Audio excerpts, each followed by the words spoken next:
மாரணீந்தல் இளவரசன் சோலைமலை கோட்டையை விட்டு தப்பிச்சானா? இப்ப மாரணீந்தல் இளவரசனா மாறி இருக்க குமாரலிங்கத்துக்கு என்ன ஆச்சு தெரிஞ்சுக்கலாம்.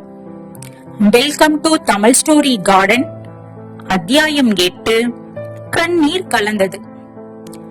போன அத்தியாயத்தோட இறுதியில குமாரலிங்கம் மாரணீந்தல் இளவரசனா மாறினா அப்படின்னு குறிப்பிட்டிருந்தோம். உண்மையில மாரணீந்தல் மகாராஜாவாக மாறினா அப்படின்னு சொல்லி இருக்கணும்.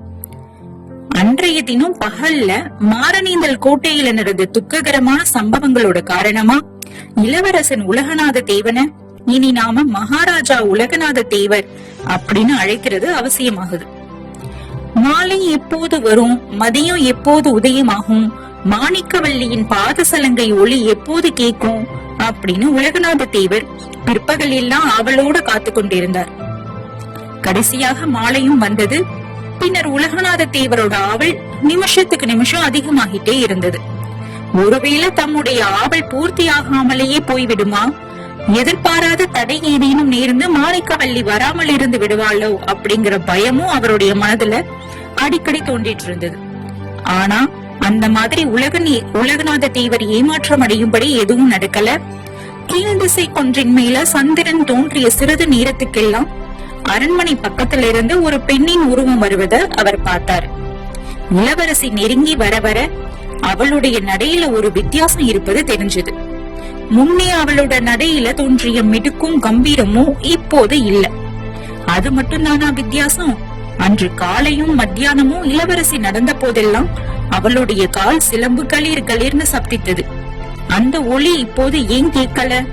வசந்த மண்டபத்தின் குரட்டில் உட்கார்ந்திருந்த உலகநாத தேவர் விரைந்து எழுந்து இளவரசி மாணிக்கவல்லியை எதிர்கொண்டு அழைப்பதற்காக போனார். ஏதோ ஒரு கெட்ட செய்தியை கேட்க போகிறோம் அப்படிங்கிற உள்ளுணர்ச்சி அவருடைய நெஞ்சில அலைமோதி எழுந்து மார்ப விம்மி வெடிக்க செஞ்சது. மாலை நேரத்துல மடலவிழ்ந்து மனம் விரித்த அழகிய மலர்கள் குலுங்கிய புஷ்ப செடிகளுக்கு மத்தியில மாணிக்கவல்லியோட முகமலரை உலகநாத தேவர் பார்த்தாரு.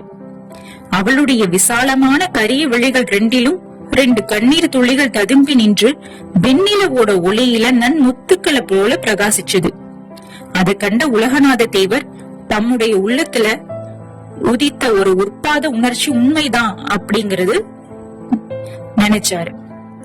ஏதோ ஒரு கெட்ட செய்தி, அதுவும் தம்மை பற்றிய கெட்ட செய்தி இளவரசியின் காதுக்கு எட்டி இருக்க வேண்டும். அதில் எந்த சந்தேகமும் இல்ல. இளவரசியை மறுபடி சந்தித்ததும் ஏதேதோ பரிகாசமா பேச வேணும் அப்படின்னு உலகநாத தேவர் யோசிச்சு வச்சிருந்தாரு. அது எல்லாம் இப்போது மறந்து போயிடுச்சு. உன் கண்களில் ஏன் கண்ணீர் ததும்புகிறது அப்படின்னு கேட்பதற்கு கூட அவருக்கு நான் எழல.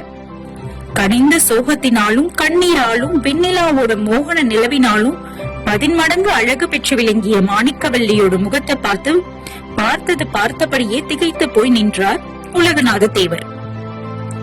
இதனால மாணிக்கவல்லி தான் முதல்ல பேசும்படியாக நேர்ந்தது.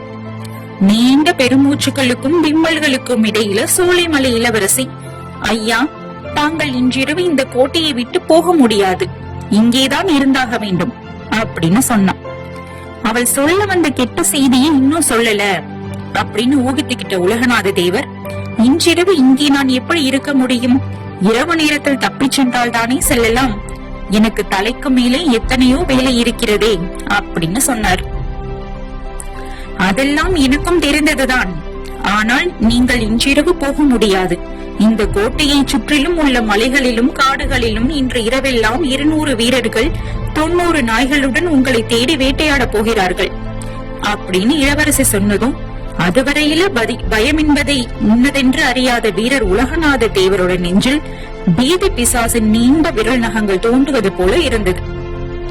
விரைவிலேயே அந்த உணர்ச்சியை சமாளித்துக் கொண்டு, தேடினால் தேடட்டுமே, அவர்களிடம் நான் அகப்பட்டுக் கொள்ள மாட்டேன். அப்படியே அகப்பட்டுக் கொண்டாலும் என்னதான் செய்து விடுவார்கள். சாவுக்கு பயப்படுகிறவன் நான் அல்ல அப்படின்னாரு தேவர். ஐயா, தாங்கள் சாவுக்கு பயப்படாதவர் என்பதை நன்கு அறிவேன். நானும் சாவுக்கு பயப்படவில்லை. ஆனால் தங்களை உயிரோடு பிடிக்க வேண்டும் என்று தீர்மானித்திருக்கிறார்கள். தங்களை பிடித்த பிறகு என்ன செய்ய உத்தேசித்திருக்கிறார்கள் என்பதை அறிந்தால் இப்படி அலட்சியமாக பேச மாட்டீர்கள் இப்படின்னு மாணிக்கவல்லி சொன்ன போது அவளுடைய குரல் நடுங்குனுச்சு. உலகநாத தேவர் பரிகாசம் துணித்த குரல்ல, என்னை உயிரோடு பிடித்து என்னதான் செய்ய போகிறார்களாம்? பழைய காலத்து கதைகளில் செய்தது போல் பூமியிலே குழிவிட்டு புதைத்து யானையின் காலால் இடறச் செய்ய போகிறார்களோ அப்படின்னு கேட்டாரு.